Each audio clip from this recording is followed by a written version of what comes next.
Hello everyone, hope you all are doing very well. तो आज की इस वीडियो में हम पढ़ेंगे मैक्रो इकोनॉमिक्स का एक important topic, limitations of GDP. अगर एग्ज़ाम में आपको ये क्वेश्चन आए कि explain the limitations of GDP as an adequate index of economic welfare, उसको किस तरह से लिखना है वो आज हम इस वीडियो में पढ़ेंगे और समझेंगे।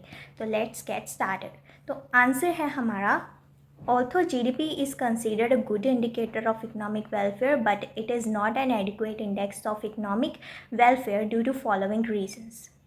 देखो, जीडीपी को अक्सर एक अच्छा इंडिकेटर माना जाता है इकोनॉमिक वेलफेयर का, बट ये एक पूरा और सही मेजर नहीं है इकोनॉमिक वेलफेयर का। क्यों नहीं है? इसके कुछ रीजंस हैं। फर्स्ट रीज़न है distribution of GDP. A rise in GDP cannot reflect economic welfare if its distribution widen the gap between rich and poor। जब जीडीपी बढ़ता है तो ज़रूरी नहीं कि सबको फ़ायदा हो। अगर जीडीपी बढ़ने से अमीर और गरीब के बीच का गैप बढ़ता है तो ये वेलफेयर को अच्छे से नहीं दिखाता। अभी आपके माइंड में एक क्वेश्चन होगा कि अमीर और गरीब के बीच गैप का क्या मतलब है। देखो, इंडिया की जीडीपी हर साल बढ़ रहा है, लेकिन अगर हम देखें तो ज़्यादा पैसा सिर्फ अमीर लोगों के पास ही जा रहा है, जबकि गरीब लोगों की इनकम उतनी नहीं बढ़ रही। अमीर लोग अपना पैसा महंगी चीज़ें खरीदने में लगाते हैं, जैसे कि luxury cars, expensive vacations, high end gadgets etcetera. इन चीज़ों से इकोनॉमिक वेलफेयर सिर्फ अमीर लोगों का ही इम्प्रूव होगा, और गरीब लोग अपना पैसा बेसिक नेसेसिटीज़ में खर्च करते हैं, जैसे कि रोटी, कपड़ा, मकान। अगर उनके पास भी ज़्यादा पैसे आए तो वो अपनी लाइफ की क्वालिटी इम्प्रूव कर सकते हैं, जैसे कि बेटर हेल्थ, एजुकेशन और न्यूट्रिशंस।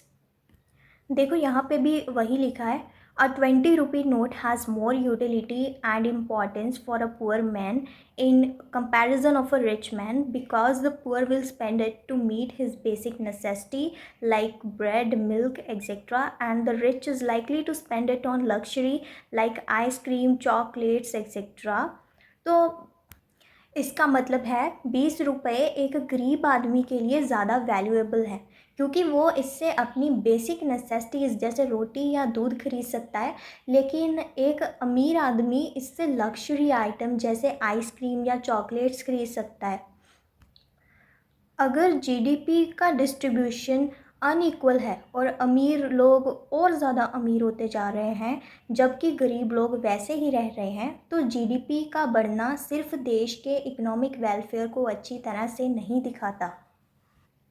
इकोनॉमिक वेलफेयर तभी इम्प्रूव होता है जब जीडीपी का फ़ायदा सब लोगों तक इक्वली पहुँचे।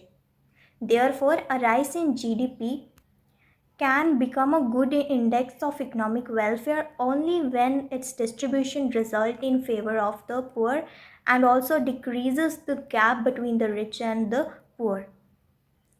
इसीलिए जीडीपी तभी अच्छा इंडिकेटर माना जाएगा जब इनकम डिस्ट्रीब्यूशन गरीबों के फेवर में हो और अमीर अमीर गरीब के बीच का गैप कम हो, डिक्रीज द गैप। ओके, तो नेक्स्ट हम पढ़ेंगे non monetary exchanges.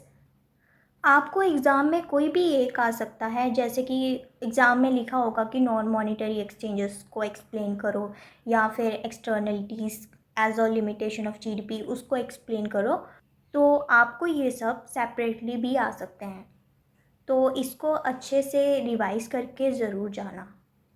Non monetary exchanges का मतलब है GDP fails to fully represent economic welfare because certain items, especially non-market transactions which increase economic welfare, are not included due to non-availability of data। देखो, बहुत सारी ऐसी non market transaction activities होती है जो वेलफेयर को तो इंक्रीज़ करती हैं, बट वो नेशनल इनकम को कैलकुलेट करते टाइम इंक्लूडेड नहीं होती। क्यों नहीं होती? क्योंकि उनका डाटा अवेलेबल नहीं होता। जैसे कि एक हाउसवाइफ होती है, वो घर के सारे काम करती है, लेकिन एक हाउसवाइफ को काम करने के बदले सैलरी तो नहीं ना दी जाती। लेकिन ये वाली एक्टिविटी वेलफेयर को बढ़ाती है, बट क्योंकि इसका डाटा अवेलेबल नहीं है तो इसीलिए ये नेशनल इनकम में कैलकुलेट नहीं की जाएगी। जीडीपी उन चीज़ों को इंक्लूड नहीं करता जो बिना पैसे के होती हैं, जैसे घर का काम या हॉबीज़। ये एक्टिविटीज़ भी वेलफेयर को बढ़ाती हैं, लेकिन जीडीपी में इनका काउंट नहीं होता। देखो यहाँ पे भी वही लिखा जो मैंने आपको अभी अभी बताया। For instance, services rendered by family members like services of a housewife though very useful are not included in GDP. Similarly, enjoyment and satisfaction derived from hobbies like painting, growing vegetables in the kitchen garden, etc. are not included in GDP. घर का काम करने वाले लोग जैसे कि housewife बहुत useful काम करते हैं, लेकिन उनका जीडीपी वो जीडीपी में इंक्लूड नहीं होते। इसी तरह से हॉबीज़ जैसे कि painting, growing vegetables in the kitchen garden etcetera, gardening से मिलने वाली जो हैप्पीनेस है वो जीडीपी में इंक्लूड नहीं होती। ठीक है, अगर आपको सिंगिंग करना पसंद है, अगर आपको घर के काम करना पसंद है, ये वेलफेयर को तो बढ़ाते हैं, बट ये जीडीपी में इंक्लूड नहीं होंगे। ठीक है, क्योंकि इनका डाटा अवेलेबल नहीं होता। तो नेक्स्ट पॉइंट है externalities. Externalities refer to the benefit or harms caused by an individual or firm that are not paid for or penalized. Externalities वो इफ़ेक्ट्स हैं जो किसी एक्टिविटी के साइड इफ़ेक्ट्स होते हैं, जो या तो फ़ायदा पहुंचाते हैं या नुकसान करते हैं, लेकिन इनका पेमेंट नहीं होता। इसमें दो तरह की एक्सटर्नलिटीज़ होती हैं, एक पॉजिटिव और दूसरी negative. Positive externalities, these are activities that benefit others, like the use of public parks, which improve health and welfare. ऐसी एक्टिविटीज़ जो दूसरों को फ़ायदा पहुंचाती है, जैसे पब्लिक पार्क्स का यूज़ जो हेल्थ और वेलफेयर को इम्प्रूव करता है. और दूसरी है negative externalities. These are activities that harm others, like pollution from industrial plants, which reduces welfare due to its negative health effects. ऐसी एक्टिविटीज़ जो दूसरों को नुकसान पहुंचाती है, जैसे कि फैक्ट्री पोल्यूशन जो हेल्थ को ख़राब करता है, ये जीडीपी में नहीं दिखाते, लेकिन वेलफेयर को इफ़ेक्ट करता है.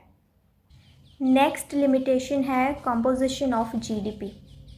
If rise in GDP is the result or more production of war materials such as tanks, bombs, weapons, or more production of capital goods like machinery, tools, etc., it will not increase economic welfare.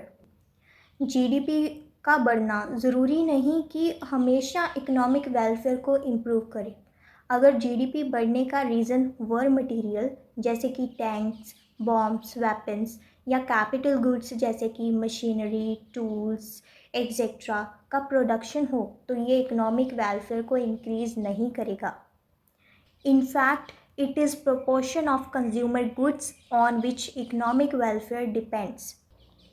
Economic welfare ज़्यादा consumer goods पर depend करता है.